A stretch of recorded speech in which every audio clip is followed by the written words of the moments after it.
So finish Sons of the Forest and you have zero idea what happened. Understandable. Well, here's my theory, but before we jump in, let's keep in mind it's an early access game, and as you remember, first build of the original Forest game didn't even have the ending.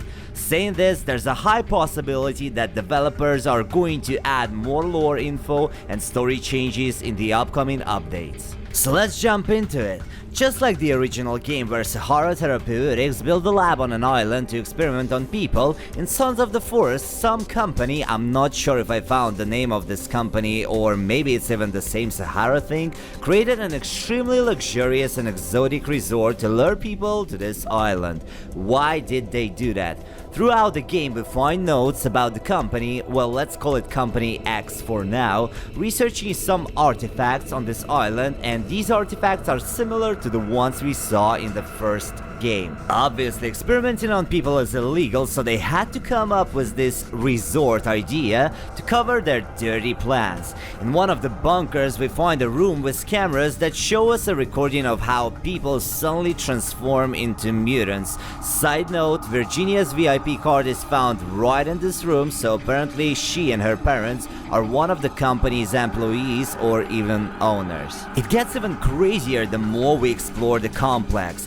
One of the rooms has an art gallery dedicated to a mysterious golden cube, and we also find several notes saying stay inside the cube, it's the only safe space. As we can see in the grand finale, which is kinda messy at the moment, one of our friends has a countdown timer on his laptop which indicates when you have to get inside the cube in order to stay safe and stay human. So apparently the whole situation is a multi-dimensional thing. We can even find a different dimensions book in game, which I doubt was placed there for no reason. So anytime the timer goes off, the artifact triggers a parallel dimension shift and all human beings turn into mutants, while the only way to stay safe and avoid it to be inside the golden cube.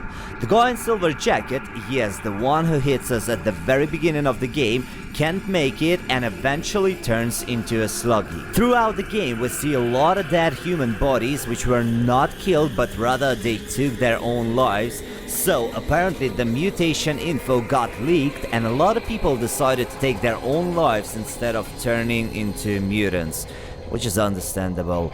Though in some rooms we do see dead mutants with no signs of violence, and well, I have zero idea why that happened. As for all the unknown characters in cutscenes, this is highly speculated that the guy with the countdown laptop is Timmy, while the older guy is the main character from the first game, Eric, his father. Why they are friends with the silver jacketed guy or why they absolutely fine with us being inside the cube, I have no idea. Anyways, in the very end, we have a choice to either leave the island with Kelvin, Virginia, Timmy and Eric, which will trigger credits, or, well, pick up our backpack and stay. As for the main character's story, I think the missing billionaire's family was quite concerning, so someone hired us to go and find the family. The silver-jacketed guy didn't want us to uncover the truth, so he shuts down our helicopter.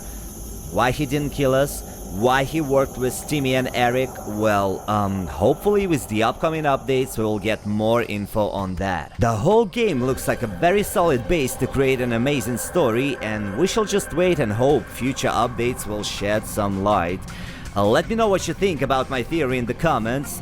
Do you have any additions to it, or maybe you have your own version? I'd love to hear your opinions because this story got me really excited and I'd love to explore and hear more. That's gonna be it for today. As always, don't forget to subscribe, turn on notifications and drop a like, it helps tremendously.